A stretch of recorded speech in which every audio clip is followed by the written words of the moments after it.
Allô, maman. Allô. Bonjour, bonjour, Samantha. Enfin, hein, on avait hâte.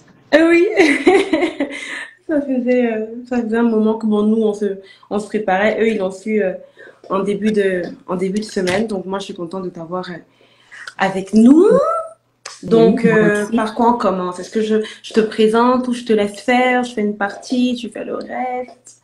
Ben, tu peux me présenter, oui, pourquoi pas. Ok. Ok.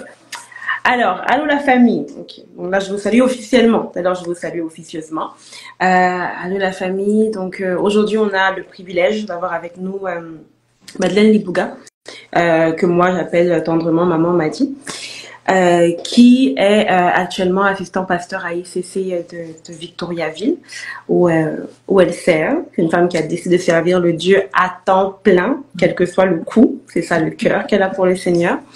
Peut-être que certains d'entre vous ou certaines d'entre vous sont tombés un peu plus sur elle récemment avec le partage qu'elle a eu à table avec Annabelle récemment où elle racontait son histoire.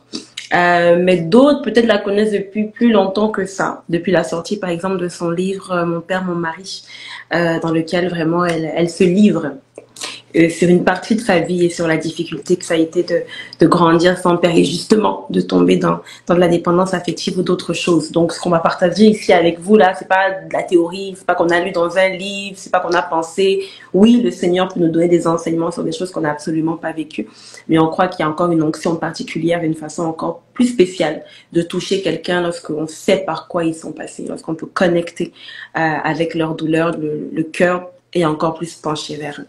Donc, c'est elle qui est avec nous aujourd'hui. Lâchez-lui des cœurs pour lui souhaiter la bienvenue. Je te laisse rajouter, maman m'a dit ce que tu penses qui est pertinent pour aujourd'hui et puis salut les personnes qui sont déjà avec nous. Ben, bonjour à toutes et à tous. En tout cas, on est vraiment content de vous avoir ce soir hein, dans ce live. C'est un moment que nous attendions parce que nous croyons que les relations, ça concerne tout le monde. Yes. Et je vais juste rajouter que si vous avez des questions, mettez dans les chats, des commentaires.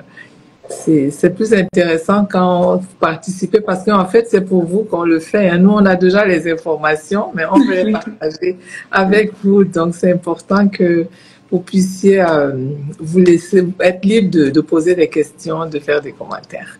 Justement, maman m'a dit, qu'est-ce que toi tu préfères? Est-ce que tu préfères qu'ils posent les questions pendant le live ou tu préfères qu'ils attendent et utilisent la boîte à questions?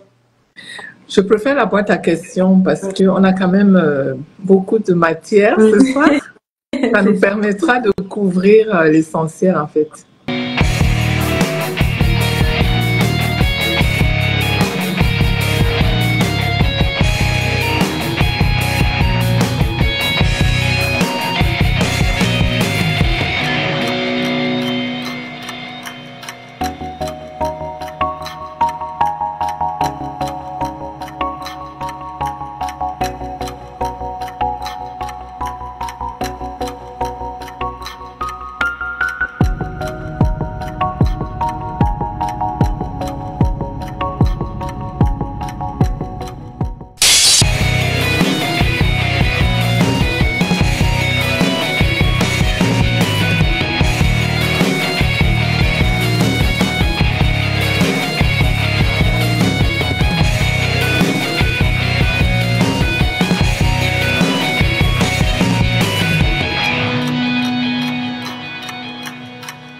Avant, donc on a communiqué avec vous en parlant de live sur les relations toxiques et puis le fait qu'il est temps d'en sortir. On veut simplement préciser que là vraiment on va établir le cadre de la relation toxique amoureuse. Donc on va vraiment s'en tenir parce que vous savez c'est gros les relations toxiques. Ça peut être les parents, ça peut être les amis, ça peut être sur le lieu de travail. C'est vraiment beaucoup de choses. Là, même avec ses voisins on peut avoir un voisinage toxique. Donc pour essayer de nous recadrer, là on va parler vraiment de tout ce qui est relations amoureuses. Et donc je pense que d'entrée de jeu, on commencerait donc par définir en fait c'est quoi une relation toxique. C'est quoi, comment on reconnaît ça? C'est ça, effectivement, ce soir, on va parler de la relation toxique et on peut définir la relation toxique comme une relation entre deux personnes, mais dans laquelle il y a beaucoup de souffrance. beaucoup de souffrance parce que la relation en elle-même ne comble pas le besoin du fait même de la relation. Donc, on reste dans cette relation, mais le but de la relation n'est pas atteint, en fait. Ça, c'est une relation toxique parce que c'est tellement large, mais on peut déjà commencer avec cette petite définition pour dire il y a souffrance et le but pour lequel on s'est mis dans la relation n'est pas atteint. Donc, on reste quand même dans la relation. Ouais. On note la souffrance donc d'un côté.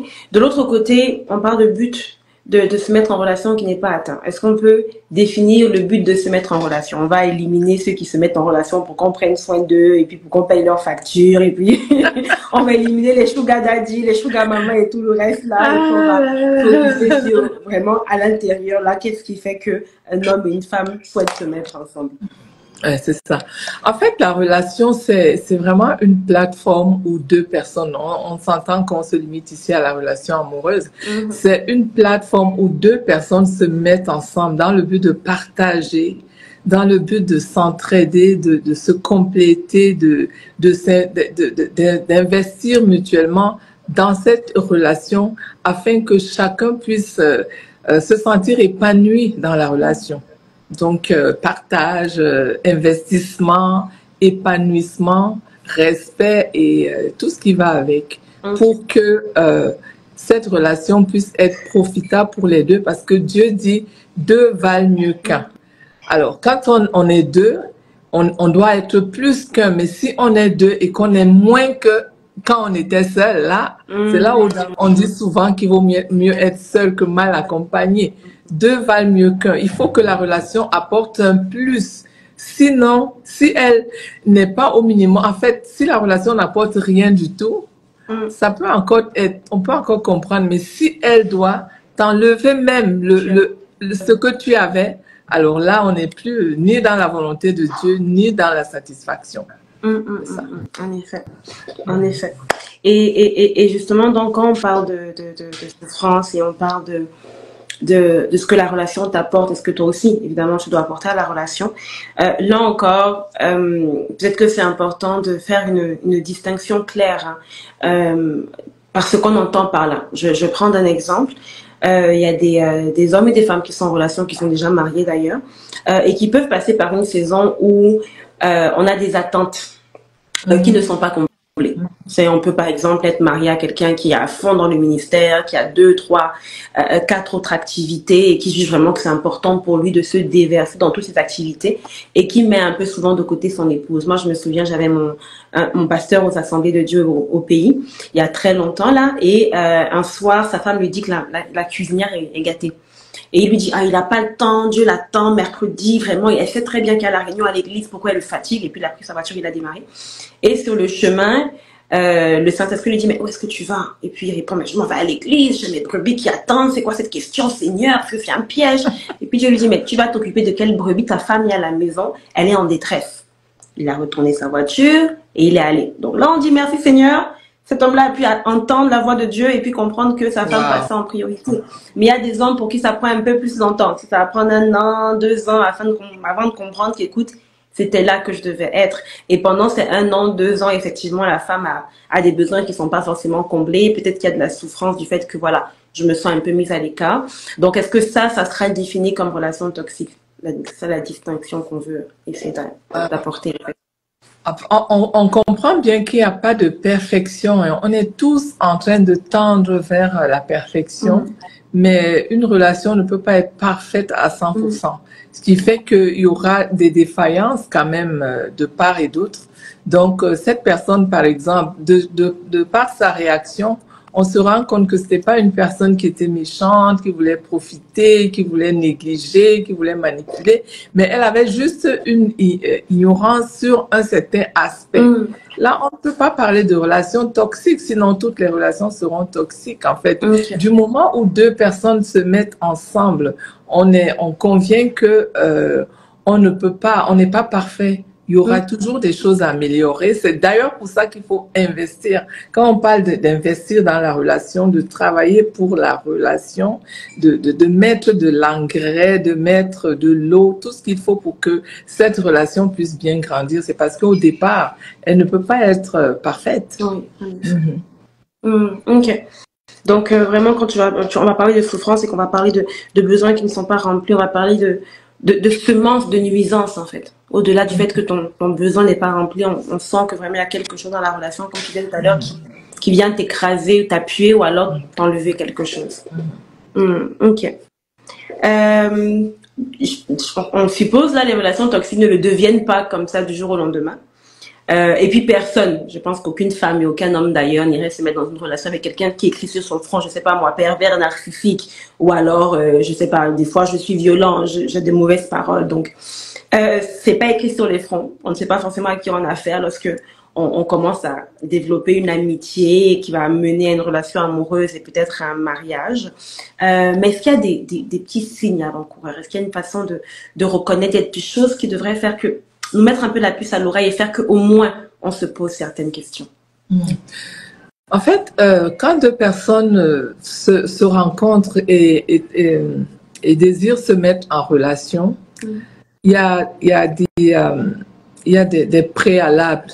Moi, je dis une relation amoureuse, par exemple, pour nous, les enfants de Dieu, c'est important d'avoir les valeurs et avoir une liste de valeurs.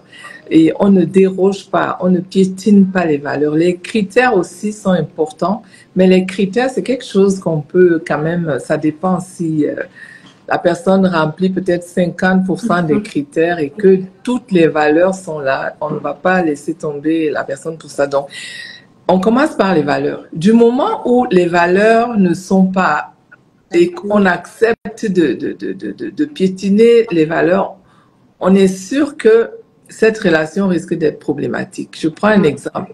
Sur la liste de mes valeurs, je dis numéro 1, la personne doit être un enfant de Dieu. Numéro 2, la personne doit être responsable. Numéro 3, la personne respecte les autorités. Numéro 4, la personne est honnête. Je dis ça comme ça. Bon. Alors, du moment où dans la personne, on ne trouve pas ces valeurs et que à cause de l'amour ou de l'attirance, on accepte quand même d'entrer en relation, ça, c'est des signes avant-coureurs parce que ces choses-là vont nous rattraper. On établit les valeurs quand on est lucide.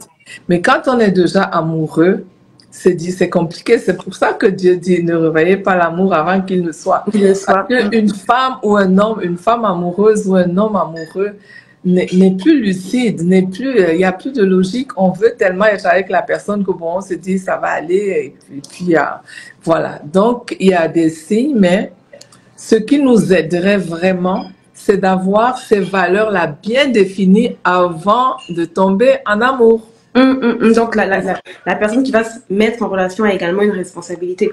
Donc c'est pas de se dire ah ok je vais et puis la personne qui se présente, mon cœur bat, je rentre dans la relation et puis après ok ça peut se gâter ou pas, mais c'est vraiment comme tu disais d'avoir une liste de valeurs et de se dire je ne vais pas faire de compromis sur ces choses-là qui vont faire pour moi être la base de ma relation. C'est ça. Okay. Et c'est important vraiment de faire la distinction entre les valeurs et les critères.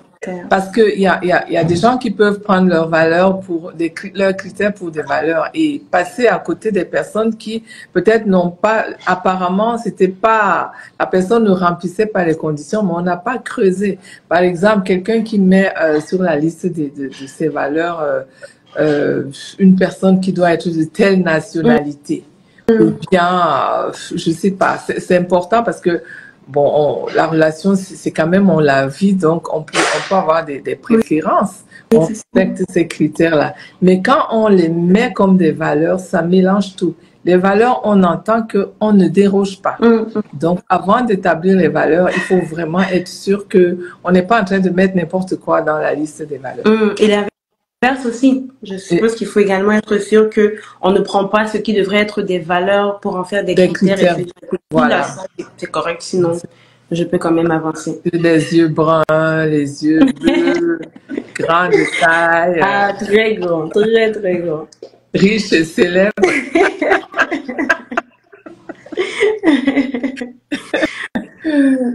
Ok, donc on a ça qui est là. Est-ce qu'il y a d'autres choses dans le caractère de la personne qui est en face de nous, dans son attitude, qui peut nous faire comprendre que, bon, ce n'est peut-être pas une bonne idée d'avancer avec cette personne-ci. Par exemple, je sais pas moi, si la personne panique ou se cache chaque fois que son téléphone sonne, si bon, quand tu es dans ceux qui sont dans le monde, quand je les entends souvent parler, ils vont dire bon, si la personne tu peux jamais le voir après une certaine heure, est-ce qu'il y a des petites choses qui doivent quand même nous faire comprendre qu'ok, il y a quelque chose ici qui cloche. On entend aussi, on s'entend que la communication, c'est quand même la base de la relation. Hein. Mm-hmm. Donc, quand on se rend compte dès le départ que la communication ne passe pas, la personne, on a l'impression que la personne camoufle des choses ou quand on essaie d'aborder certains sujets, la personne se défile ou alors, oui, tu parles un peu de panique, la personne panique et puis elle se ressaisit. Ça, c'est des petites choses qui peuvent quand même en dire beaucoup sur la personnalité. Sur la personnalité. Donc, une personne par exemple, quand dans une relation amoureuse, une personne qui te dit il faut pas en parler, il faut pas que les autorités sachent, il faut pas que les parents soient au courant, on va cheminer et puis on va voir, ainsi de suite. On peut se poser des questions. Je dis pas que à 100% c'est une mauvaise personne, mais c'est quand même des signes. Pourquoi il me cache? Pourquoi, quand on est amoureux, on a envie d'en parler à tout le monde? Pourquoi il me cache? Pourquoi? C'est ça. Pourquoi on s'isole? Pourquoi cette personne ne veut pas que je fréquente d'autres personnes? Pourquoi une personne qui m'empêche, par exemple, d'avoir une vie sociale, elle te dit, ah non, les amis, écoute, là, c'est quand même des signes qui montrent que il faut creuser un peu plus avant de s'engager. Et puis, on en parlait récemment, toi et moi, il y a aussi, tu disais, le fait de se retrouver avec une personne qui est partant pour tout, qui dit oui à tout, qui n'a pas d'avis, qui n'a pas d'opinion. Oui, tu as raison, oui, je suis d'accord, oui. Donc, tout ce que tu demandes, c'est un oui. Non, mais c'est ça. Deux personnes ne peuvent pas être. On se met ensemble pour se compléter aussi. Donc, on ne peut pas être. Même les jumeaux ont quand même des différences. Donc, si la personne est d'accord à 100% pour tout, elle dit oui pour tout, vous êtes d'accord pour tout, il se pourrait que la personne soit cache quelque chose ou ne veut pas perdre la relation, alors elle préfère se présenter comme, se présenter comme tu aimerais qu'elle se présente. Mais donc, quelqu'un qui dit oui à tout, un béni, oui, je sais pas pour les hommes, parce que je suis pas un homme, mais pour nous, les femmes, franchement, quelqu'un qui dit oui à tout, on se pose des questions parce qu'on a besoin d'une personne qui peut avoir son point de vue, une personne qui est responsable, qui est une personne qui est appelée à jouer son rôle de leader une fois mariée. Voilà, de son rôle de leader, voilà. On a besoin d'un leader, c'est ça. Et justement, donc, tout à l'heure, tu as dit quelque chose, tu as dit oui, il y a quelqu'un qui est un béni, peut-être qui cache quelque chose. Je pense que certaines personnes, malheureusement, peuvent avancer. Et ce n'est que vraiment lorsqu'elles sont quand même pas mal avancées qu'elles réalisent que la personne portait un masque. Moi, j'ai une abonnée, par exemple, qui m'a écrit et puis elle venait d'acheter mon livre 31 jours de prière pour ton futur marié. Elle était fiancée. Et je sais pas, je me rappelle plus exactement ce qui s'est passé, mais toujours est-il qu'il y a eu une dispute. Et je pense que c'était la première, même en plus. Donc, je ne sais pas si le fait d'avoir commencé à prier pour son futur mari a déclenché quelque chose chez la personne qui était en face d'elle, parce que c'est quelque chose qu'elle n'avait jamais fait, mais toujours est-il que la dispute a mené à de la violence. Donc, il a frappé jusqu'au sang, il a déchiré le livre en 1000 morceaux. C'était, en tout cas, ça doit être spirituel rendu là. Et donc, je l'encourageais à partir de là, parce qu'il disait, écoutez, pas encore marié. Moi, il a fait ça maintenant. ça s'arrête là, on n'en parle plus. Mais comme je dis, c'était la première fois, donc elle a eu le temps de passer par les fiançailles, de faire la dot, voilà, de rencontrer les parents, la famille, de faire tout ça, sans savoir que voilà où est-ce que j'étais en train de me rendre. Donc, est-ce qu'il y a quelque chose, n'importe quoi, qui peut au moins te faire dire, ok, est-ce que la personne qui est en face de moi est vraie? Maintenant, je dis, bon, j'enlève le côté spirituel parce que je me dis qu'on devrait toutes commencer par là. On ne rentre pas en relation parce que ça nous plaît bien, parce que voilà, il était beau, pas seulement parce qu'il a rempli les critères ou parce qu'il coche toutes les valeurs. Il y a un temps qu'on passe avec le Seigneur pour avoir une réponse de lui. Mais à côté de ça, en fait, on prie pour un certain discernement. Mais c'est pour discerner quoi exactement devant la personne qui se trouve en face de nous. Mais je pense que il faut discerner parce que c'est pas parce que on est enfant de Dieu qu'on a travaillé pour entrer en relation. Nos parents spirituels nous disent le mariage c'est pas pour les enfants, le mariage c'est pour les adultes. Donc on peut être enfant de Dieu, on sert, on a une certaine apparence de piété, mais le mariage, parce que quand on parle de relation amoureuse, on entend que c'est pour aboutir au mariage. Hein, c'est pas, voilà. Donc, alors le mariage implique les 3 dimensions de la personne, dont le corps, l'âme et l'esprit. Donc une personne qui ne travaille pas pour elle, pour devenir, donc qui ne travaille pas sous son âme, pour devenir une personne qui peut bâtir une relation saine, ça peut être dangereux parce que cette personne va être dépassée rapidement. En fait, la relation peut avancer, mais à un moment donné, ce qui est à l'intérieur va se refléter parce que ça restera pas caché longtemps. Malheureusement, par exemple, moi, je rencontre beaucoup de personnes qui ont aussi les problèmes de dépendance affective. Et c'est des signes, je reconnais très, très vite ça dans les gens parce que j'ai été là longtemps dans la dépendance affective pendant plusieurs années. Et il y a des gens qui constatent qui souffrent de la dépendance affective, qui vont même te dire « Ah, ton histoire, c'est mon histoire ». Qui vont reconnaître qu'elles ont quelque chose, mais elles ne travaillent pas pour devenir une personne qui peut entrer en relation. Donc, quand on ne travaille pas pour devenir cette personne-là, ça peut être dangereux. Ça peut être dangereux parce que c'est pas parce qu'on est au courant qu'on a une certaine problématique ou un défi au niveau de l'âme que c'est suffisant. Il faut travailler et régler ça, être prêt à aller prendre la fille d'autrui ou l'enfant d'autrui. Donc il faut vraiment que la personne passe à l'action, qu'elle travaille pour devenir une personne qui est prête pour une relation. Yes, et je pense que ça revient à ce que tu disais tantôt aussi par rapport à la communication. Des fois qu'on se met en relation, on est tellement, tu sais, on s'imagine, tu vois, on se projette surtout. Donc, on est souvent très occupé à parler de l'avenir. On veut parler du futur mariage, et puis des enfants qu'on aura, et puis la maison qu'on aura. Bref, on est vraiment sur le futur, alors que c'est vraiment important de communiquer également sur le passé, de communiquer sur les blessures, parce que je pense que c'est en allant ouvrir cette porte-là qu'on est capable de voir, ok, où est-ce qu'il est rendu dans sa maturité émotionnelle ou dans sa maturité spirituelle, ok, qu'est-ce qu'il a vécu, qui l'a blessé, c'est quoi son rapport avec ses parents, parce que ça n'en fait pas forcément une relation qui sera forcément toxique, mais ça peut en faire une relation qui sera difficile. Ça peut en faire un mariage qui va prendre 2, 3, 4 ans avant d'être capable de démarrer. Et donc, pendant qu'on se pose ces questions-là et qu'on regarde sa réponse, on regarde aussi, comme tu disais tantôt en parlant des valeurs, est-ce qu'il est soumis aux autorités? Donc, ça veut dire que lorsque je rencontre qu'il y a un problème, il y a quelque chose qui va pas et que je veux en parler et que je veux proposer qu'on recherche de l'aide à l'extérieur, comment est-ce qu'il réagit à ça? Voilà. C'est quelqu'un qui va se laisser ouvrir à se dire, ah, tu as raison, vraiment, je veux atteindre ça ou non, je me suffis, c'est ça que tu auras et puis n'en demande pas plus. C'est ça. Ah oui, parce que certaines personnes pensent que avoir besoin d'aide, c'est une faiblesse. Mais pas du tout, c'est pas une faiblesse parce que bon, peut-être que le défi de la personne, c'est au niveau de peut-être la dépendance affective ou la colère ou toutes sortes de choses, mais ça veut pas dire que tu n'as pas d'autres qualités. Donc, accepte de travailler ce qui ne va pas. Tu as d'autres qualités, tu vas être plus fort.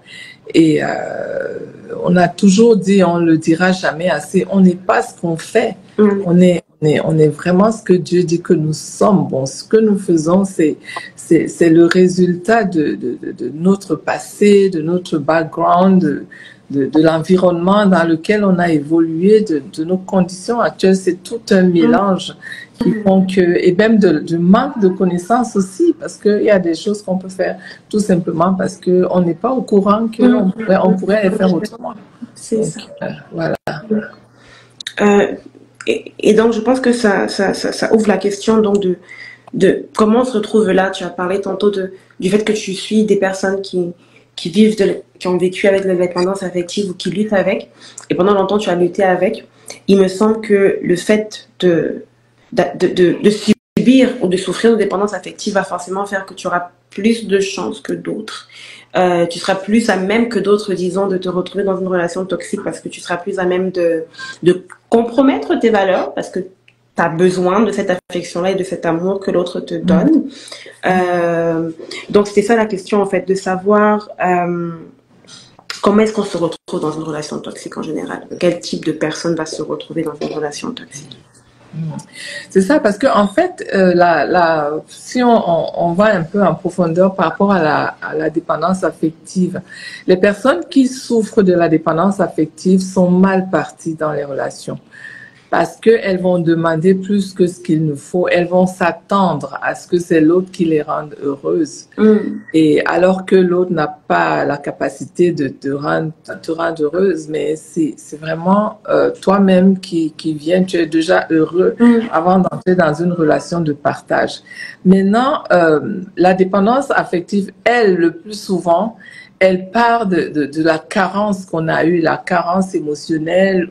Par exemple, dans mon cas, c'était le fait que je n'avais pas de père et que ce besoin-là, le besoin mon réservoir émotionnel n'a pas été comblé parce que la personne qui devait le faire n'était pas là. Pour certains, la personne est absente, pour d'autres, le père est défaillant. Donc, ça entraîne la dépendance affective qui va nous préparer, si je peux dire, malheureusement, à vivre des relations toxiques. Mais il n'y a pas que la dépendance affective. Il y a aussi ce qu'on appelle la mauvaise estime de soi. Parce qu'il y a des gens qui, peut-être qu'ils manifestent pas la dépendance affective dans leur relation amoureuse, mais il y a la mauvaise estime de soi qui peut nous entraîner dans des relations toxiques.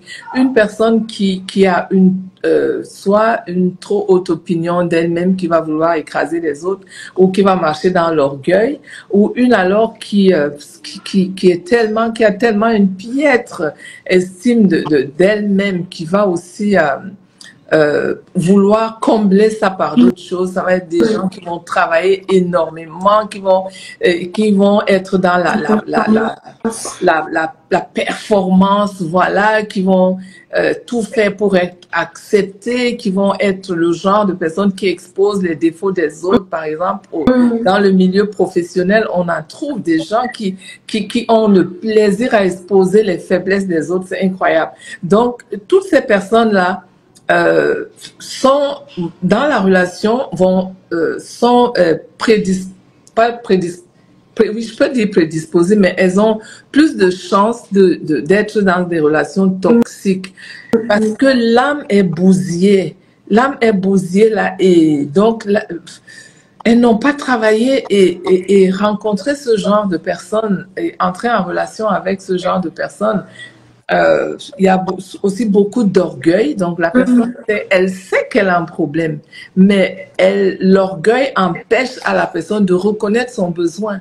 Et donc, ça fait que si c'est un conjoint, par exemple, il y a des gens qui, tu peux proposer, vous pouvez être en relation. Là, toi, tu as proposé quelque chose de bien, mais parce que tu as proposé, la personne préfère laisser faire. Ne même pas prendre ça en considération. C'est toi qui as proposé, c'est comme si ça la diminue quelque part. Bref, c'est ça. Donc, je pense que c'est un bon point que tu donnes aussi, c'est donc de dire que, et je pense qu'on avait parlé, que même les personnes qui peuvent se retrouver effectivement dans des relations toxiques à cause du partenaire peuvent elles-mêmes apporter un certain degré de toxicité dans la relation.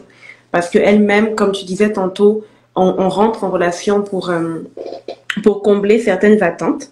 Mais elles viennent avec des attentes que peut-être l'autre en face ne peut pas combler. Ce qui va aussi créer un certain degré, qui va rendre aussi la relation toxique d'une part, parce que je viens dans la relation avec un gros problème de dépendance affective, et donc j'attends maintenant que tu te déverses en moi et que tu me guérisses, parce que j'ai pas exploré mes autres avenues de guérison. Et donc ça va forcément nuire à la relation, ça va nuire à ton bien-être comme à mon bien-être aussi, parce que on n'avance pas. J'attends de toi des choses que tu ne peux tout simplement pas me donner. Parce que effectivement, les personnes qui souffrent de dépendance affective ont tendance à être des victimes dans la relation toxique. Elle est victime parce que elle accepte ce qui est inacceptable, elle se soumet à des conditions que l'autre lui impose. Donc, elle est victime de cette personne-là qui profite, qui la manipule, et ainsi de suite. Mais de l'autre côté, la personne qui souffre de dépendance affective peut aussi être quelqu'un qui vraiment intoxique la relation. Par exemple, un manque de confiance en soi, une jalousie maladive, quelqu'un qui n'a pas confiance, tout ce que, bon, ton téléphone, je sais pas, ça peut être le téléphone, ça peut être les relations, ça peut être le travail, ça peut même arriver jusque dans, je sais pas, les relations brebis et berger. En tout cas, ça peut être toutes sortes. Et donc, quand on a un partenaire qui souffre de la dépendance affective et qui est extrêmement jaloux, extrêmement insécure, c'est vraiment, c'est très lourd à porter. C'est très lourd. Donc, le dépendant affectif peut être celui qui intoxique aussi dans la relation. Malheureusement, il va toujours se considérer comme la victime. Donc, comme il y a la victimisation, l'apitoiement, le rejet. Pourtant, c'est elle qui est le problème dans la relation. Oui, j'avais écouté un témoignage d'ailleurs que j'ai repris dans mon livre pour illustrer ça. C'est une femme que j'avais écoutée dans une émission qui témoignait justement du fait qu'elle avait une jalousie mais maladive. Donc son mari devait la mettre en appel vidéo pendant qu'il était en réunion de travail pour qu'elle confirme qu'il était... Mais c'était invivable. Et elle a dit que, en tout cas, Dieu a gardé son mari. Il a continué de prier, il a supporté, et puis au bout de, je sais pas, 3-4 ans de vie infernale, finalement, écoute, Dieu lui a parlé, elle a commencé son processus de restauration, et puis elle a demandé pardon à son mari. Mais effectivement, c'est des attitudes invivables. Donc je pense que pendant que on regarde à nos valeurs, on regarde à nos critères, ben, on prend également le temps de nous regarder à nous-mêmes et de se demander, ok, je rentre en relation pour combler quel besoin. Et est-ce que le besoin que je veux combler, c'est quelque chose qui vient justement, comme tu disais tout à l'heure, maman m'a dit, agrémenter, donner un plus, relever, c'est quelque chose que je suis déjà, ou je m'attends à ce que la personne fasse le travail de Dieu, entre guillemets, dans ma vie et vienne m'apporter ce que, je sais pas, moi, mon père aurait dû m'apporter quand j'avais 3 ans et que je n'ai pas pu recevoir de lui pour une raison ou pour une autre. C'est ça, parce que il y a des attentes qui sont irréalistes. Des attentes qui sont irréalistes. C'est pour ça que il faut, quand on n'a pas travaillé, on le dira toujours, quand on n'a pas travaillé, et on met tout le monde en difficulté, parce que le célibat, les gens, quand on est célibataire, on est pressé de trouver un conjoint, on veut se marier. Mais je trouve que le célibat, c'est vraiment une saison extraordinaire. C'est un temps où on peut travailler sur soi avant de rencontrer son partenaire. C'est une saison extraordinaire. Parce que quand on est déjà en relation, et travailler étant en relation, c'est beaucoup plus compliqué que de travailler étant seul. Voilà, donc c'est pour ça que il vaut mieux attendre. Il vaut mieux attendre. J'avais demandé au départ pourquoi c'est difficile de se sortir d'une relation toxique, mais je pense qu'on vient de l'explorer, parce qu'on vient de parler du fait que des fois on a des besoins, des fois peut-être la personne se présente comme étant celle-là qui va répondre à nos besoins, mais il se trouve qu'elle portait un masque et puis on découvre plus loin dans la relation que là c'est trop tard, peut-être qu'elle a peur du regard des autres. Donc toi par exemple, je sais que tu as été, tu l'as dit, tu as connu de la dépendance affective pendant plusieurs années. Qu'est-ce qui a fait que tu restes dans certaines relations et que les gens pourraient connecter avec ça aujourd'hui? En fait, il y a vraiment la chose qui garde les gens longtemps dans la relation toxique, c'est le regard des autres. Souvent, on peut constater que ça ne va pas. Et là, je fréquentais déjà tel frère, je fréquentais déjà telle sœur. Qu'est-ce que les gens vont dire si la relation ne fonctionne pas? Donc, les gens, le regard des autres amène des gens à prendre des décisions folles, tout simplement pour je sais pas si je dis le m'as-tu vu, peut-être c'est un mot très négatif, mais le regard des autres est vraiment dangereux là. Prendre une décision parce qu'on a peur du regard, on a peur de la honte par rapport au regard des autres, ça c'est dangereux. Il y a aussi la peur de l'inconnu. En fait, la personne se dit, ok, alors si je laisse cette relation, qu'est-ce qui va m'arriver? Ça fait 5 ans qu'il n'y a pas une sœur qui s'est intéressée à moi. Pour une fois qu'il y a une sœur qui s'intéresse à moi, ou alors un frère qui s'intéresse. Ça fait 5 ans. Est-ce que je vais encore faire 5 années de célibat? Non, mais il vaut mieux prendre le moindre mal parce que ça, surtout que là, on entend qu'il y a une autre peut-être pandémie qui va arriver. Tu te dis non, avant que ce grand frère du Covid arrive, il faut que je sois déjà en relation parce que j'ai pas envie de passer le confinement tout seul. Effectivement. Donc, en tout cas, la peur de l'inconnu peut amener les gens à rester dans les relations. Et aussi le faux espoir. Tu te dis, la personne va changer. La personne va changer. Non. Mais le faux espoir, ça, c'est le piège des personnes qui sont déjà amoureuses. Quand tu aimes déjà quelqu'un, tu espères que la personne va changer. Et tu te dis, parce que la personne même, elle ne va pas faire telle chose. Parce que, en fait, on se base sur l'amour parce que la personne a des sentiments à notre endroit. On se dit qu'elle ne pourra pas faire ci ou faire ça. Mais sans oublier que cette personne, avant de te rencontrer, peut-être qu'elle était déjà en relation et que si elle est seule aujourd'hui, ça n'a pas fonctionné là-bas. Donc, à un moment donné, la lune de miel ne va pas peut-être durer longtemps et puis ça va revenir. Donc, c'est le faux espoir, la peur de l'inconnu. Et tout ça fait que ça garde les gens dans les relations. Ça garde les gens dans les relations toxiques. Ouais. Oui, et effectivement, je vais rebondir sur un de ceux que tu as cité. Tu as parlé d'insécurité. Dernièrement, j'étais à un événement justement et puis il y a quelqu'un qui demandait justement pourquoi est-ce que les personnes qui ont vécu dans un certain environnement familiale avec leurs parents vont souvent se retrouver à revivre les mêmes choses ou à choisir entre guillemets les mêmes choses. Et puis il y a quelque chose qu'elle a dit qui m'a interpellée, c'est que quand tu vis une situation particulière, je sais pas moi, si tu vis dans une maison où, je sais pas moi, ton père trompait ta mère, ou alors, je sais pas moi, ta mère était violente avec les enfants, peu importe, tu apprends à t'adapter, entre guillemets, à cette situation-là. Tu apprends à fonctionner dans ce dysfonctionnement. Et quelque part après, lorsque tu grandis et que tu rentres en relation, si tu te retrouves dans la même situation, peut-être que ça ne t'alertera pas ou ne t'ébranlera pas autant que quelqu'un qui ne l'a jamais vécu, parce que directement, tu as un mode automatique qui va se déclencher parce que tu sais comment fonctionner dans ce dysfonctionnement-là. Donc, il y a quelque part ce petit côté de oui, ok, la relation est toxique, elle est ci, elle est ça, mais j'ai appris à réussir à fonctionner avec ça. Et puis, comme tu disais, ça s'ajoute avec la peur de l'inconnu, mais que si je pars d'ici, et c'est fou parce que même ici au Canada, je connais des femmes qui vivent des mariages ouf, vraiment, mais elles sont pas capables.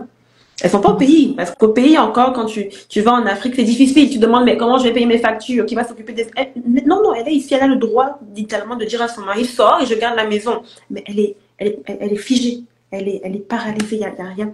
Tu sais, des fois, elle disparaît 2, 3 mois. Tu t'inquiètes, tu appelles, mais elle peut juste pas.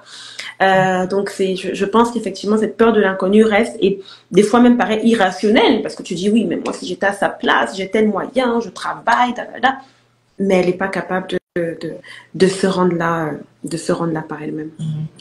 Ouais, c'est ça.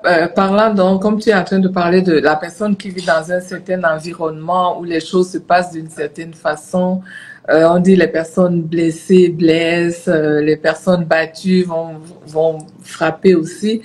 Et je pense aussi qu'il y a le fait que les personnes qu'on a admirées, les personnes qui sont en autorité, comme nos parents, on a admiré. Ces personnes, on dit, on enseigne ce qu'on sait, mais on transmet ce qu'on est. Du fait qu'on est en admiration avec cette personne-là, il y a comme une loi spirituelle qui fait que les personnes vont nous transmettre ce qu'elles sont. Elles vont nous transmettre et c'est pour ça que on va voir que dans telle famille de génération en génération, les gens ont tel comportement. Tu reconnais des problèmes ou des aspects générationnels qui reviennent. Qui reviennent et qui reviennent et qui reviennent. Donc, ça fait que même si ces personnes sont dans un environnement où une femme, par exemple, peut être autonome financièrement, donc peut-être dans le contexte où elle a grandi, sa mère est restée dans ce genre de relation parce que financièrement, elle dépendait de la personne. Mais elle, aujourd'hui, elle est financièrement autonome, mais bon, on ne peut pas expliquer pourquoi elle reste quand même dans cette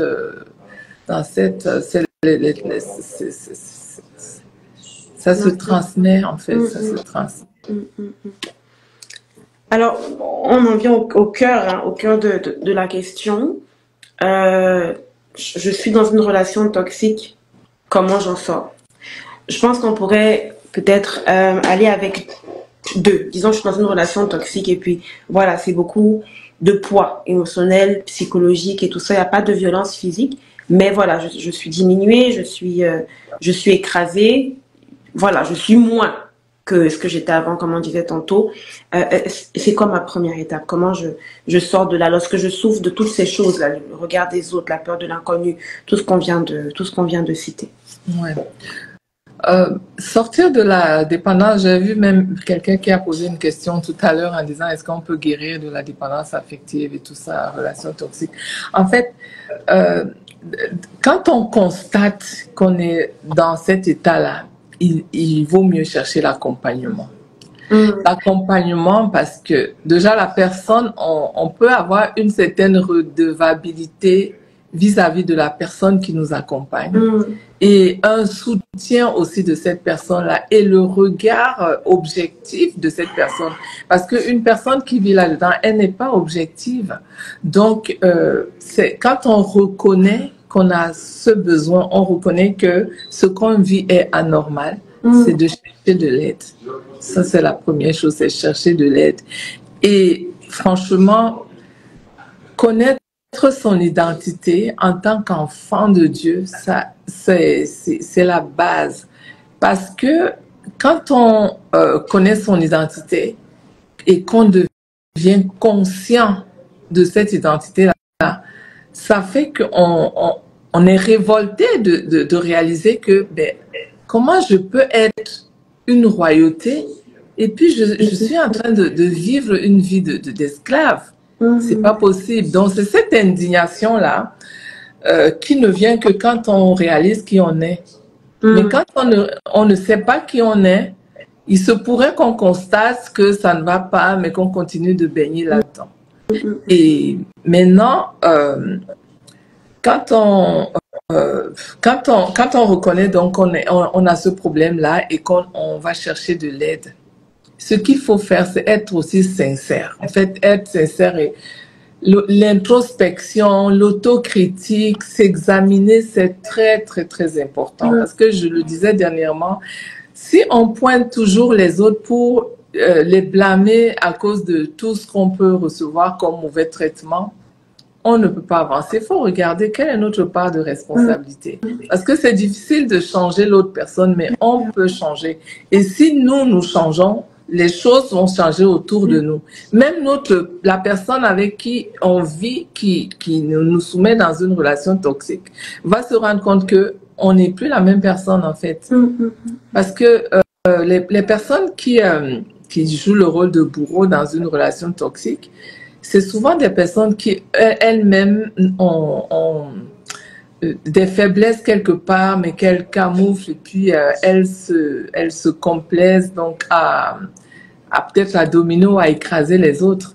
Mais quand elle se rend compte que mon vis-à-vis sait maintenant qui elle est, mon vis-à-vis ne se laisse plus marcher dessus, donc ça fait que la personne va changer.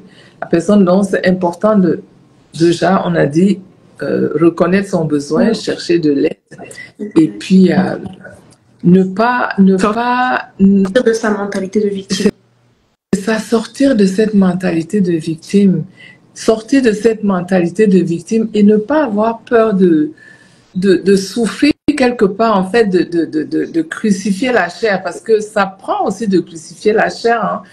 Si on a parlé aujourd'hui pourquoi on reste attaché à une relation, parce qu'il y a l'attachement de l'âme, l'attachement de l'âme qui fait que des fois pour séparer, même si la personne, on ne trouvait pas son compte quelque part, mais si on est avec la personne, il y a un certain attachement, il ne faut pas avoir peur, il vaut mieux couper ça aujourd'hui et bien refaire sa vie au lieu de rester de gâcher en fait le chef-d'œuvre de Dieu que nous sommes tous pour toute sa vie, c'est ça. Il y a peut-être une question qui me vient à l'esprit, donc je suppose que c'est là aussi pour répondre à la question que tu as lue tantôt. D'ailleurs, on a dit les questions sont dans les boîtes à questions, mais moi-même j'en ai vu passer. Bref, j'essaierai de redescendre tantôt de est-ce qu'on peut guérir de ça? Je pense que la réponse est un clair oui, parce que tu as guéri de ça. Tu as donné le processus, je veux dire, ça c'est les premières étapes de guérison là qui s'ouvrent comme ça à nous. Tu nous diras si tu veux en rajouter sur celle-là. Mais je voulais savoir aussi, pour toi, qu'est-ce qui a été un signe que tu ne souffrais plus de dépendance affective, que tu ne te retrouverais plus dans certaines relations? Est-ce qu'il y a eu un moment où tu t'es rendu compte que ah ok, là c'est bon, il y a des choses que je ne referai plus? En fait, ce qui a déclenché vraiment ma guérison, c'est la prise de conscience, la révélation de qui j'étais réellement. Je suis enfant de Dieu parce que tous les actes que je posais, mes comportements étaient les comportements d'une personne qui n'avait pas eu de père et qui cherchait l'amour du père à travers les relations amoureuses. Mais du moment où j'ai découvert que Dieu était mon père, et que cet amour de Dieu m'a envahi, m'a comblé. Donc, ça fait que aujourd'hui, une personne si j'entrais dans une relation amoureuse aujourd'hui, la relation ne serait pas une relation qui est vitale, parce que Dieu me donne déjà ce qui est nécessaire pour me combler émotionnellement. Maintenant, j'entre dans une relation, comme on a dit, pour avoir un plus. Donc, ce qui m'a fait donc savoir que j'étais sortie de là, c'est cet amour de Dieu qui pouvait me combler au point où je suis même célibataire, je suis comblée. Alors qu'avant, en tant que célibataire, je voyais que j'étais seule. Mais aujourd'hui, en tant que célibataire, je suis heureuse, je suis épanouie. Et puis, je n'attends pas de rencontrer quelqu'un pour être heureuse. Donc, je le disais dans le livre que bon, le mari, c'est comme le dessert. Mais quand tu as ton repas principal et que tu as bien mangé, dessert ou pas dessert, on est comblé, le vrai besoin est comblé. Le dessert est juste une douceur, quelque chose de beau, quelque chose de bien, mais c'est pas l'essentiel. Donc, il y a ça. Il y a aussi que les personnes avec qui j'étais impliquée dans ces relations, j'ai pas de ressentiment, j'ai pardonné les personnes, j'ai vraiment de la compassion aussi pour ces personnes. En fait, j'ai compris beaucoup de choses par rapport au fait que j'étais dans ces relations, et je suis résolue à faire en sorte que plus personne ne vive la dépendance affective autour de moi. Donc, je suis passée à l'action.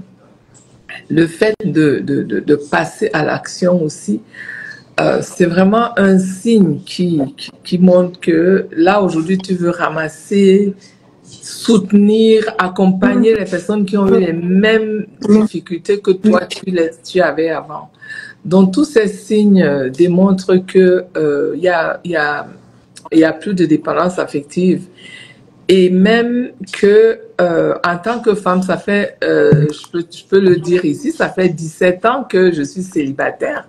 Ça fait 17 ans que je suis célibataire et je suis très heureuse. J'ai jamais été heureuse comme ça avant, pendant que j'étais en relation. Je suis plus heureuse aujourd'hui que quand je ne l'étais dans les relations. Donc, tout ça, je me dis, franchement, après 17 ans, là, s'il y avait des séquelles, j'aurais été On le saurait, ça c'est ça. Ok, écoute, je vais essayer de remonter. Si vous avez des questions, utilisez la boîte à questions. Je vais voir celles que je peux remonter. Pendant que je suis en train de remonter, maman m'a dit, on a parlé de l'importance de se faire accompagner à cause de vraiment ce regard objectif qu'on va venir poser. Et puis, même se sentir soutenu, c'est d'être en face de quelqu'un qui ne juge pas et qui peut nous aider à dédramatiser le regard des autres, ou alors nous permettre vraiment de fixer les yeux sur ce qui est important. Et je pense que c'est même encore doublement justement important lorsqu'on se fait accompagner dans ce processus-là en tant qu'enfant de Dieu, de se tourner vers des personnes qui peuvent nous aider à saisir notre identité en Christ. Je sais que tu accompagnes des personnes, donc je vais te laisser en parler un peu de ce que tu fais et puis peut-être écrire dans le chat comment rentrer en contact avec toi pour de l'accompagnement pendant que je remonte mes questions si tu veux bien, s'il te plaît. Oui, en fait, aujourd'hui, je fais de l'accompagnement des personnes qui se retrouvent impliquées dans des relations toxiques, qui souffrent de la dépendance affective. Parce que j'ai réalisé que les gens autour de moi souffrent des choses que moi j'ai vécues, mais n'arrivent pas à s'en sortir.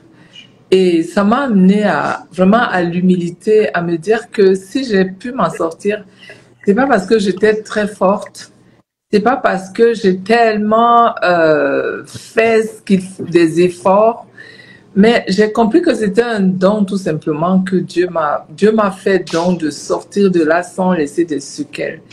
Et quelque chose que j'ai reçu, le don que j'ai reçu de pouvoir sortir donc de ces souffrances-là et d'être une femme heureuse, une femme épanouie, sans que ces choses n'aient laissé des séquelles en moi. Et la seule chose qui est restée, c'est la capacité de sentir la douleur des gens, de comprendre la douleur des gens et de ne jamais juger les gens parce que je sais que j'étais pire. Donc, je peux pas regarder quelqu'un de haut et me dire mais comment quelqu'un peut faire ou comment quelqu'un peut se comporter comme ça. D'ailleurs, j'en profitais pour dire, il y a quelqu'un qui m'a demandé, il dit mais comment ça te fait de faire des témoignages? Tu parles quand même des choses graves que tu as vécues, des choses quand même honteuses, on peut dire, mais tu en parles et puis ça te dérange pas. La personne m'a demandé même, est-ce que YouTube te paye pour faire ça?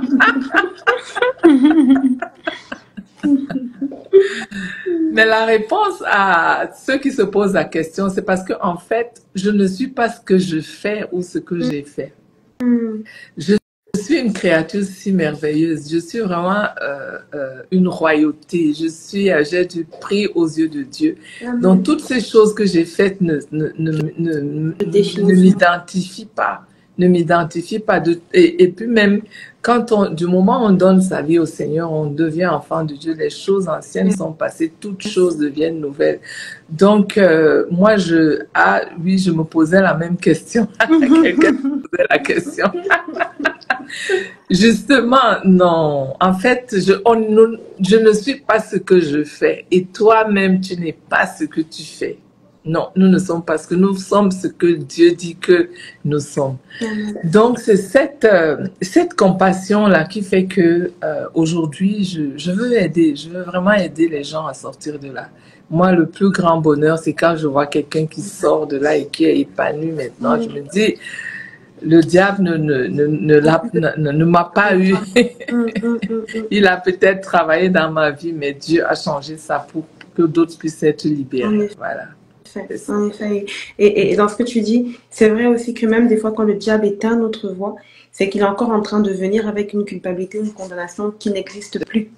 C'est ça. Et pourtant, comme tu dis, tout ce que ça fait, c'est que ça prive les autres que tu pourrais aider. Donc ils sont à côté, ils souffrent parce que tu ne veux pas leur tendre ta main, parce que tu as peur que, ah non, si je tends ma main, il va se rendre compte que, et en 2020, et en 2016, et en 1997, X, Y, Z, C'est ça. c'est pas.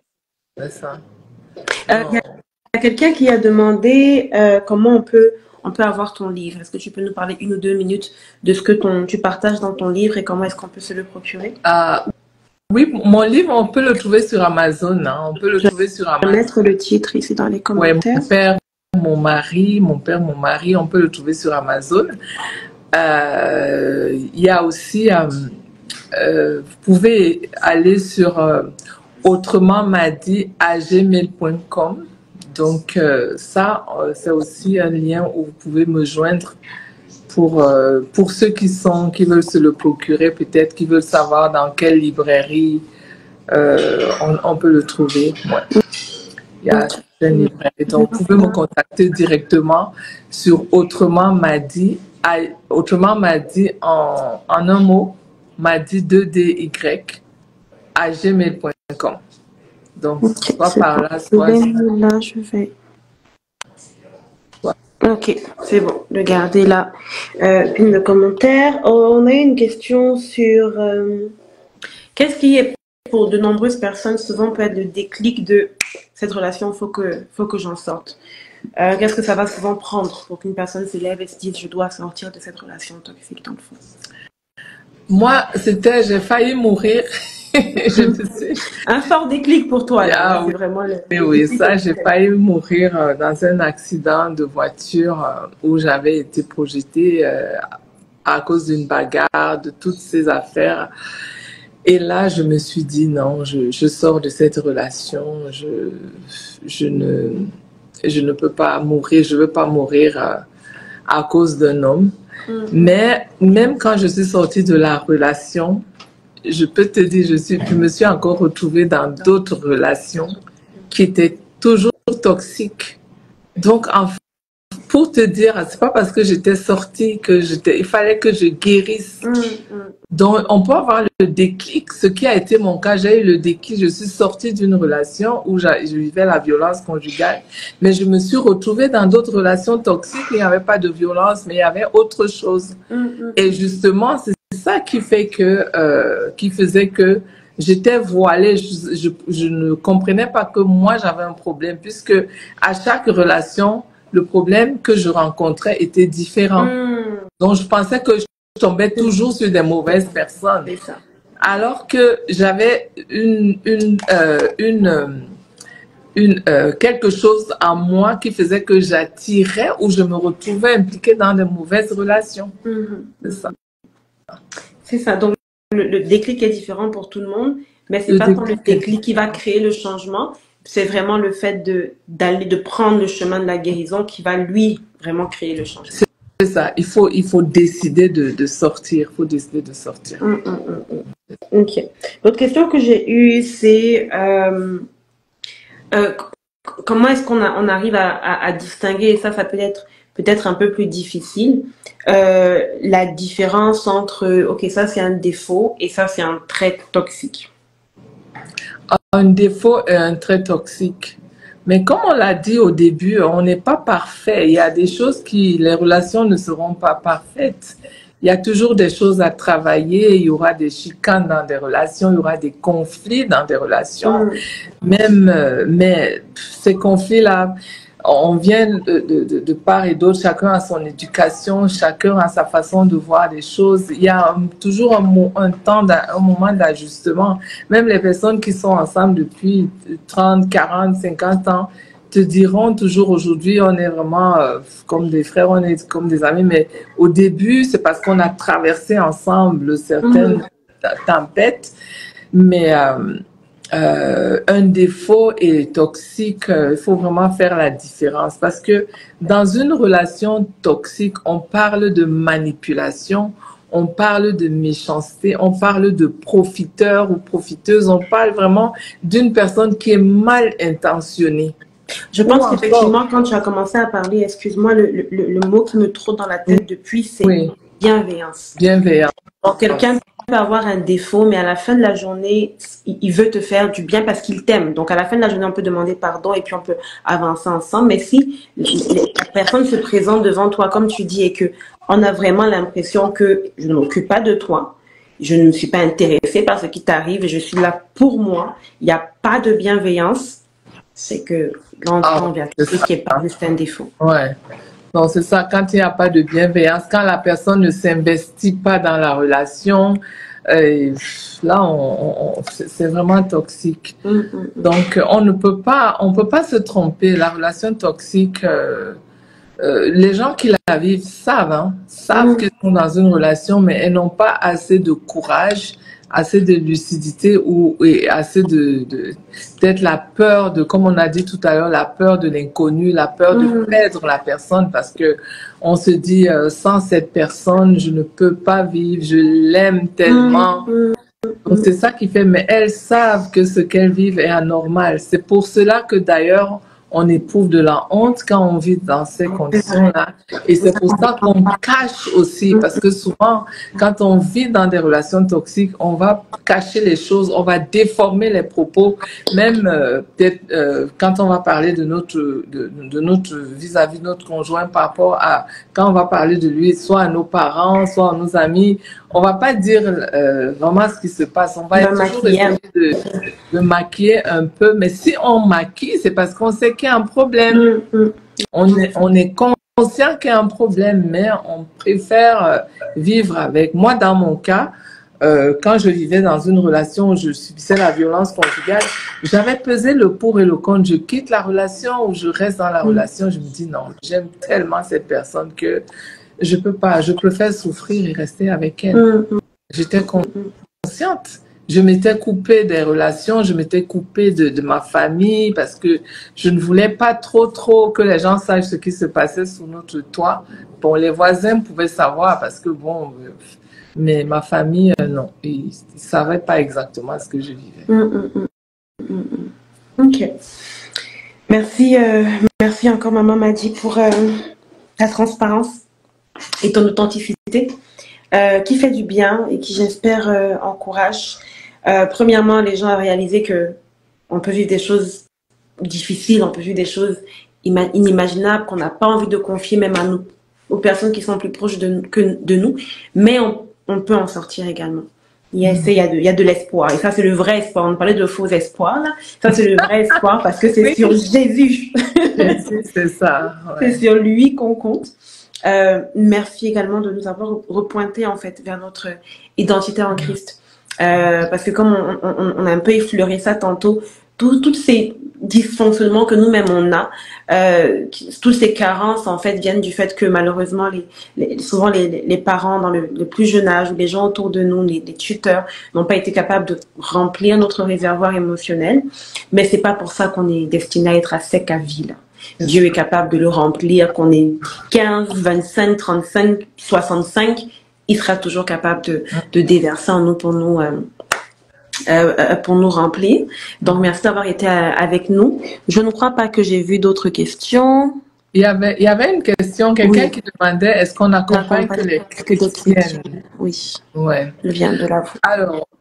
Alors, l'accompagnement, j'accompagne les chrétiennes, j'accompagne aussi les personnes non chrétiennes, mais je dois avouer que les clés qu'on utilise pour avoir une délivrance, pas un soulagement, une délivrance totale, sont vraiment les clés qu'on trouve dans la parole de Dieu. Parce que la parole de Dieu, c'est ça le médicament. Donc, une personne qui n'est pas enfant de Dieu peut avoir un certain soulagement, peut appliquer certains principes, mais il n'y a pas de garantie d'une délivrance totale.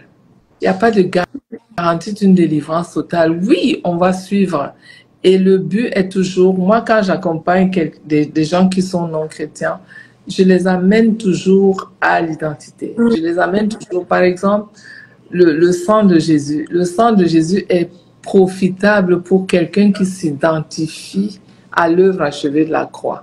Alors, parce que quand j'accompagne des gens, je prie pour ces personnes-là, je prie avec ces personnes-là, je les invite à prier.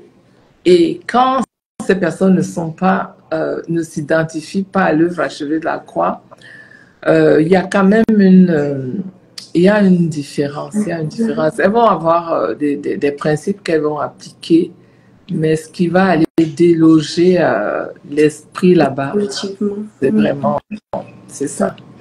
Vraiment Christ. C'est Christ. Donc, si on n'a pas d'autres questions, il se fait tard, donc on va vous libérer. Avec maman Madeleine, on voulait prendre le temps également de vous inviter. Donc, on a cette conférence qui s'en vient le 31 août et le 1er septembre ici à Montréal. Et c'est vraiment une conférence qui est axée sur la guérison et la délivrance. Et dans tout ce programme qu'on aura de la conférence de la splendeur au lieu des cendres, et c'est vraiment basé sur Ésaïe 61, cette mission-là que Jésus a déclaré qui était la sienne de délivrer les captifs, d'apporter la liberté aux opprimés, de prendre le deuil et de donner une couronne de joie à la place. C'est vraiment ça le thème de la conférence, de ce qu'on va avoir le mois prochain déjà. Et maman Madeleine sera avec nous. Oui. Vous aimez l'écouter, vous aimez entendre son témoignage. Je suis sûre qu'il y a des petites choses encore, peut-être que vous n'avez pas encore entendues. Donc, on vous invite, on va partager une table ronde sur le thème de justement guérir de la blessure du père. On n'est pas rentré dans ça aujourd'hui parce qu'on n'avait pas le temps. Mais c'est sûr que je pense que tu nous diras, maman Madeleine, le père a un rôle là. Tu sais, il y a une stabilité émotionnelle qui vient apporter à la jeune fille. Et quand il n'est pas là, que ce soit parce que physiquement il n'est pas là, ou alors qu'il est là, mais émotionnellement il est absent, ou alors il est carrément défaillant, c'est quelque chose là que ça vient créer dans la jeune femme. Et on aura donc l'occasion d'en discuter le 31 août entre autres. Absolument, absolument. Et même c'est pas seulement les personnes qui ont eu des pères absents ou des pères défaillants qui ont des carences émotionnelles. Il y a des personnes qui ont eu des pères présents et qui ont eu des pères qui ont fait ce qu'ils devaient faire. Mais quand le Père céleste n'est pas au centre, il y a toujours un manque. Donc, c'est une conférence. En fait, c'est vraiment des clés qui s'adressent à tout le monde parce que nous aspirons et nous soupirons tous pour bâtir des relations saines. C'est ça. Donc, je pense que c'est une conférence qui va s'adresser à tout le monde. Tout le monde. Yes. On va revenir encore justement sur l'identité qui est cruciale pour quoi qu'on veut faire ou accomplir ou comprendre dans notre relation avec Dieu. C'est sûr que l'identité est vraiment la base de toute chose. On va revenir également sur le rejet, la blessure du rejet qui, je pense, est commune à tout le monde. Je pense que tout le monde sur la planète s'est senti rejeté au moins une seule fois dans sa vie. Et on va parler également de l'auto-sabotage, de cette difficulté-là à pouvoir faire ce que Dieu veut qu'on fasse. Qu'est-ce qui nous bloque avec ça? Donc, on a hâte à ce moment-là de partager ça avec vous. Je le rappelle, vous pouvez joindre Maman Madi sur Autrement Madi, je l'avais écrit dans les commentaires, à commercialgmail.com. Et puis, de toute façon, il y a le site. Je pense que s'ils vont sur ton site aussi, ils peuvent remplir un formulaire et puis un formulaire de contact et puis ils auront des nouvelles. Je pense que c'est www.autrementmadi.com. On n'a pas beaucoup parlé de rejet dans la promotion qu'on faisait de cette conférence, mais franchement, si vous connaissez des gens qui souffrent de rejet, parce que le rejet, ça pourrit une vie et ça peut pourrir une vie jusqu'à la fin. Et le Seigneur nous a révélé vraiment des choses par rapport au rejet que moi, je n'avais jamais entendu avant. Donc, pendant la conférence, nous allons partager ça et ça va aider parce qu'il y a deux types de rejet. Deux types. Il y a un type de rejet qui est coriace, mais on va aller déloger ça, on va parler de ça pendant la conférence. Donc, si vous avez autour de vous, je sais qu'on a toujours autour de nous une personne qui souffre de rejet. Une personne qui a l'impression que tout le monde, personne ne l'aime et tout. Une personne, ces personnes, ça sera vraiment une belle plateforme pour en finir avec ce problème de rejet. Yes. De rejet. Yes. Il y a une personne qui demande en distanciel, est-ce que la conférence sera en distanciel? Non, malheureusement. C'est vraiment en présentiel et ce sera à Montréal. On a encore un mois. Attends, non. Nous, il y en a encore un bon mois, là. C'est le 31. C'est le 31. On a encore un mois complet d'avoir ça. Donc, c'est vraiment, on vient pour vraiment suivre l'esprit, là. Donc, on a une partie où on apporte la vérité parce que la Bible déclare que la vérité nous rend libres. Hein, c'est ça qui va nous affranchir.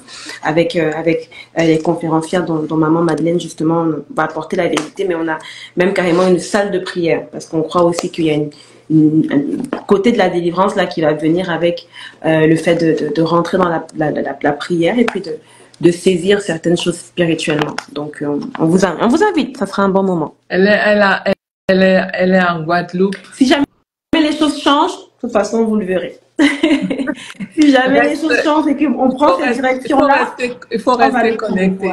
C'est ça. Rester connecté. Il faut rester connecté. Donc, en tout cas, merci encore, maman Madeleine. Je peux juste peut-être te laisser prier pour les gens qui nous ont suivis aujourd'hui. On va prier pour ceux qui sont connectés et ceux qui vont écouter le live parce que Exactement. le live va être enregistré. C'est ça, il va être enregistré et la prière n'est pas obsolète, elle est toujours vivante parce que Jésus est vivant et le Saint-Esprit qui inspire ce temps de prière et sera toujours là au moment où tu vas te connecter à ce live. Père, nous te rendons grâce pour ce moment que nous avons passé à faire ce partage, ce temps inspiré par toi. Merci pour toutes les personnes qui se sont connectées ce soir et pour celles qui se connecteront par la suite alors que ce live va être rediffusé. Seigneur, nous te bénissons parce que ça sera pour eux un moment de saisir ces vérités que nous sommes en train de partager. Seigneur, nous savons que tu es venu pour libérer les captifs, guérir ceux qui ont le cœur brisé, pour guérir les malades, ouvrir les yeux des aveugles. Seigneur, tu es venu pour nous faire du bien. Et nous qui sommes là aujourd'hui, qui avons expérimenté ton attouchement, parce que nous sommes passés par des situations compliquées et tu nous as délivrés. Nous sommes aujourd'hui des producteurs de preuves et nous voulons vraiment, par rapport à cette conférence, que ton nom soit glorifié parce que nous ne pouvons rien faire. Nous n'avons pas la capacité de délivrer un homme, mais par le sang de Jésus, le nom de Jésus, nous savons que cette conférence sera un moment glorieux où tu vas te révéler, un moment glorieux où les captifs seront libérés, partir de des cendres et aller à la splendeur. C'est ce que nous croyons et c'est ce que nous proclamons. Père, nous te rendons grâce pour ce que nous avons partagé ce soir, de ce que ça fera du bien dans les cœurs, dans les vies et ce qui va venir le 31 août et le 1er septembre. Père, nous savons que tu es au rendez-vous. Alors nous te bénissons, nous élevons encore ton nom et nous attendons à toi. Reçois nos cœurs reconnaissants, Seigneur, au nom excellent, glorieux, prodigieux de Jésus-Christ, nous avons prié. Amen. Amen. Amen. Amen. Merci encore, maman Madeleine. Merci à tous. Merci à toi. Et puis, on reste connecté et on se voit le 31 août. On est connecté, on reste connecté. Note bien ces dates, samedi 31 août et dimanche 1er septembre 2024, car le Seigneur te donne rendez-vous ici à Montréal pour expérimenter une guérison et une délivrance telle que tu ne l'as pas connue auparavant. Oui, lors de la conférence, la splendeur au lieu des cendres, le Seigneur veut prendre tout ce qui est brisé, tout ce qui est ruiné en toi pour te donner en échange la victoire sur le rejet, sur l'abondance, sur la dépendance affective, sur le manque d'estime de soi. Le Seigneur a réuni 9 femmes formidables qui vont t'apprendre les 7 privilèges de la fille du roi, comment guérir de la blessure du rejet, de la blessure du père. Elles vont vraiment t'accompagner pour cesser l'autosabotage et remporter la victoire dans les pensées. Tu ne veux pas manquer ça. Alors prends ton billet au www.lasplendeuraulieu-descendre.com. Je serai là, ce sera un moment glorieux dans la présence de Dieu. Tu ne veux pas manquer ça. J'oubliais, Le dimanche, on clôture avec un cocktail choco façon. Tu ne peux pas manquer ça. Prends ton billet tout de suite.